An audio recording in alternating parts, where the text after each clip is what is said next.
Assalamualaikum warahmatullahi wabarakatuh. Perkenalkan, nama saya Marisa Meliana, NPM 18222008. Di sini saya akan menjelaskan tentang mata kuliah Sejarah Afrika yang berjudul Rahasia Afrika Tengah Terbuka.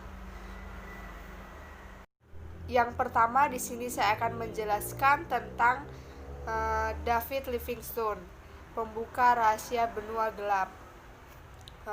Nama David Livingstone pada tahun 1813 sampai 1873 menjadi terkenal dalam sejarah dunia karena dihubungkan dengan pembuka rahasia Afrika Tengah.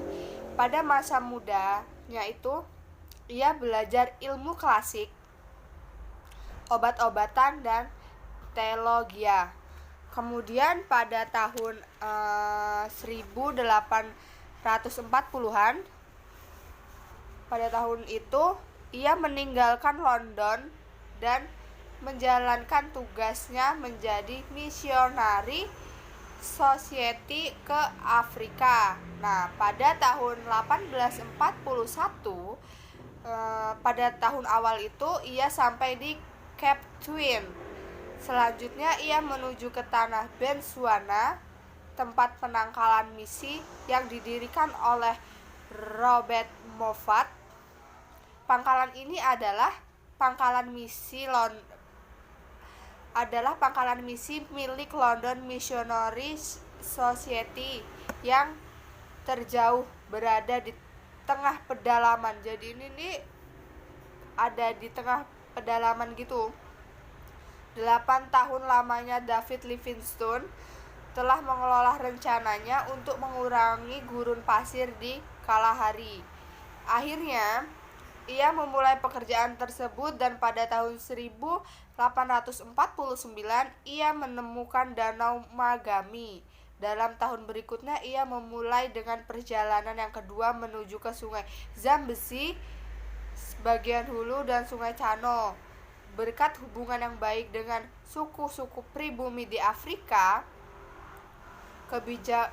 serta kebijaksanaannya terhadap orang-orang Bushman, David Livingstone ini berhasil dapat melintasi gurun pasir tersebut tanpa terjadi suatu insiden apapun. Nah, pada tahun 1951 David Livingstone ini telah menempuh jarak sepanjang 200 mil ke arah utara.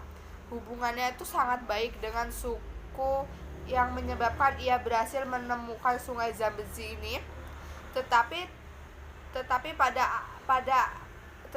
tempat mata air belum ketemu.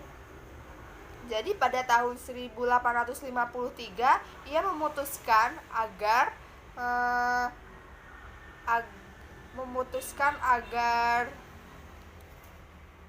di sini saya akan menjelaskan tentang yang kedua atau yang B, yaitu tentang Henry Morton Stanley, pembuka rahasia benua gelap. Nah, di sini Henry Morton Stanley pada tahun 1841 sampai 1904. Pada tahun 1871 dikirim oleh James Gordon Bennett, yaitu Direktur Harian Amerika Serikat New York Herald, untuk mencari Livingstone, yaitu David Livingstone, yang pada waktu itu tidak ditentukan dombanya. Stanley berangkat dari pantai Afrika sebelah timur, menyelinap menemui daerah yang berhutan rimba, berawa-rawa, bersama sekelompok kecil menuju jalan yang terdiri atas orang-orang Arab dan beberapa orang suku pribumi Afrika.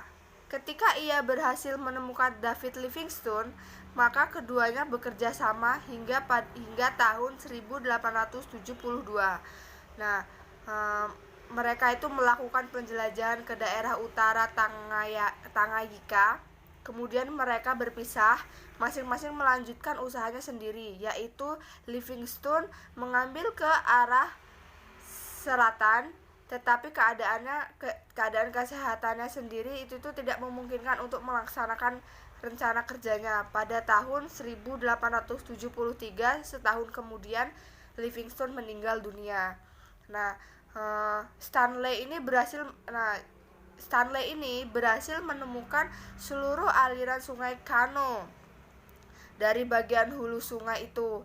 Ia mengikuti arus yang deras, jalannya pun berbelit-belit menuju ke lautan Atlantik. Jadi di sini nih David Livingstone itu tidak berhasil. Akhirnya David ini meninggal dan diteruskan oleh Stanley. Di sini saya akan melanjutkan yang C atau yang ketiga. Itu ada Raja Leopold II dan Kango. Nah, di antara penguasa-penguasa negara barat pada waktu itu, Raja-Raja Belgia Leopold II adalah salah satu yang telah memiliki pandangan luas tentang pentingnya eksplorasi di daerah Canggu yang sangat kaya itu. Daerah Canggu ini daerah yang berada di benua Afrika. Ia adalah raja yang cukup cakap dan sangat besar perhatiannya terhadap kemajuan industri negerinya. Nah, sebelum negara-negara kontinu Eropa mengikuti politik imperialisasi modern, Leopold II ini telah mempunyai pendapat bahwa Belgia harus mempunyai pasaran yang luas di negara Eropa. Sekian dari penjelasan saya, mohon maaf jika saya ada kurang kata atau saya ada salah kata, mungkin kurang jelas materi yang saya sampaikan.